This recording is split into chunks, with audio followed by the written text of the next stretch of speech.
नमस्कार, स्वागत है आपका उत्तराखंड खबरनामा न्यूज़ में।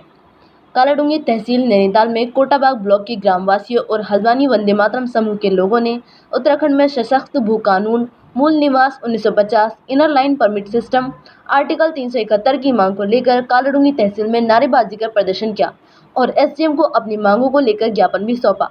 लोगों ने कहा कि सरकार उत्तराखंड के लोगों की मांगों का जल्दी संज्ञान ले और इस मानसून सत्र में ही कानून लेकर आए। पहाड़ की जल, जंगल, जमीन, संस्कृत भाषा को बचाए रखने के लिए भू कानून सख्त आवश्यक है। लोगों का कहना है कि इस बार सत्ता में वही आएगा जो सशक्त भू कानून लाएगा। नमस्कार, मेरा नाम कमल जोशी है। मैं उत्तराखंड राज्य के नैनीताल जिले के कोटाबाग में निवास करता हूं। आज मैं अपने साथियों के साथ यहां तहसील प्रांगण में पहुंचा हूं और भू कानून की पैरवी हम यहां पर कर रहे हैं। कई कारण हैं भू कानून की पैरवी करने के। आर्टिकल 371 के अकॉर्डिंग 1950 से उत्तराखंड में मूल निवास को प्राथमिकता नहीं मिल पाई है। तो आज हमारी लड़ाई है उत्तराखंड को बचाने की।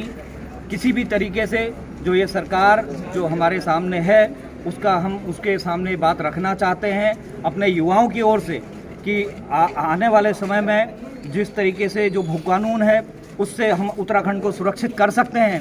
तो मेरा निवेदन रहेगा जो सरकार है, जो हमारे प्रतिनिधि है और जो हमारे ब्यूरोक्रेसी है वो इस चीज़ को गंभीरता से ले और उत्तराखंड में भू कानून एक बहुत महत्वपूर्ण विषय है, इस पे सोच विचार करके इसको लागू कर।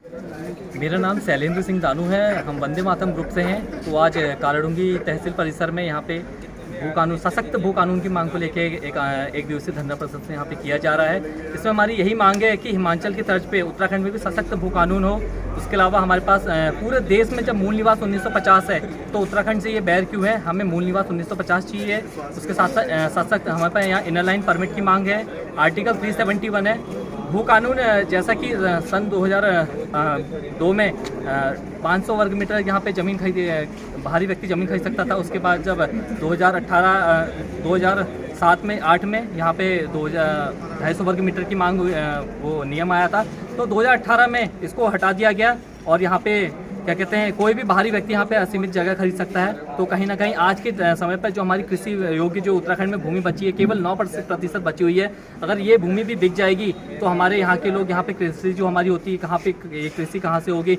उसके अलावा हमारी आर्टिकल 371 की मांग है जिसके अंतर्गत हमारी जो यहाँ पे उत्तराखंड की संस्कृति है, हमारी लोक संस्कृति है जो है उसको बचाने की मांग है। उसके लिए एक सख्त कानून होना चाहिए कि हमारे जो भी यहाँ पे मेले और जो भी त्यौहार होते हैं उसके लिए कानून बनना चाहिए। इनर लाइन परमिट की मांग हम इसलिए करते हैं क्योंकि बाहरी व्यक्ति यहाँ पे जो आ रहा है तो बाहर से आ रहा है तो उसका यहाँ पे रिकॉर्ड होना चाहिए। कि आपने देखा होगा कहीं कुछ गतिविधियाँ हो रही है। अभी काशीपुर में भी कुछ कांड हो गया था या ऐसे पहाड़ों में हमारे अभी काम हुए थे। ह्यूमन ट्रैफिकिंग ये बहुत ज़्यादा हो रही है। सीमांत क्षेत्रों से हमारी यहाँ की जो लड़कियाँ हैं वो भगाई जा रही हैं, उनको किडनैप किया जा रहा है। तो अगर कोई बाहरी व्यक्ति उत्तराखंड में प्रवेश करेगा तो उसकी एक जानकारी होगी सरकार के पास हमारे यहाँ पे कि कौन व्यक्ति कितने दिन के लिए यहाँ पे आ रहा है और किस मकसद से आ रहा है। वो अपना रीज़न बताएगा। अगर उससे ज़्यादा यहाँ पे रुकता है तो उसके ऊपर कानूनी कार्रवाई होती है।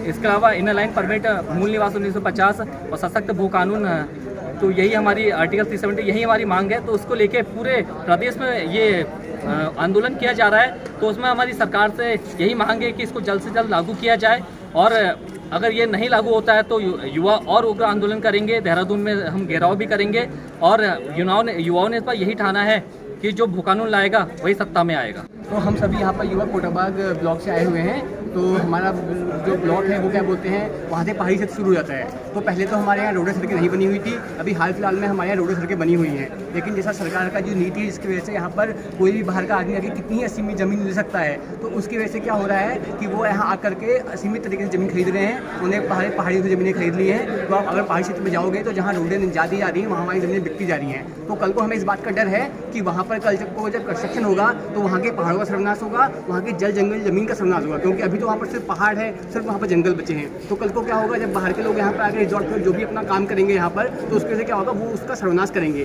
तो पहला खतरा जल जंगल ज़मीन को है। दूसरा खतरा हमारी संस्कृति को है। हम कुमाऊनी लोग हैं, हम पहाड़ी लोग हैं, हमारी एक अलग संस्कृति है। तो कल को अगर बाहर का आदमी यहाँ बसता जाएगा तो हमारी संस्कृति जो वैसे ही बहुत कम लोग हैं वो यहाँ से खत्म हो जाएंगे। तो हमारी कल्चर को, हमारी भाषा को भी एक खतरा है जिसकी वजह से हम भू कानून चाहते हैं। और सबसे तीसरा मुद्दा यहाँ पर कृषि का है कि कृषि एक हद तक हमारा यहाँ का व्यवसाय है जो दिन पर दिन खत्म होते जा रहा है। अगर कल को यहाँ पर ऐसा हो सकता है कि कृषि यहाँ पर पूर्णतः खत्म हो जाए और इसीलिए हमारे 3 जो है से हम यहाँ आए हुए हैं और यही हमारी मांग है। हम सरकार से अनुरोध करते हैं कि वो भूखा जल्दी लेके आए। अब अदरवाइज़ क्या होगा, यहाँ पर कुछ सालों बाद यहाँ पर मतलब पहाड़ी लोग ही नहीं रह जाएंगे, उनकी संस्कृति खत्म हो जाएगी और फिर जो जल जंगल जमीन है उसका सर्वनाश हो जाएगा। तो उसके सहयोग के लिए हम चाहते हैं कि सरकार इसको जल्दी लागू करे। धन्यवाद। कालाडूंगी से उत्तराखंड खबरनामा न्यूज़ की रिपोर्ट।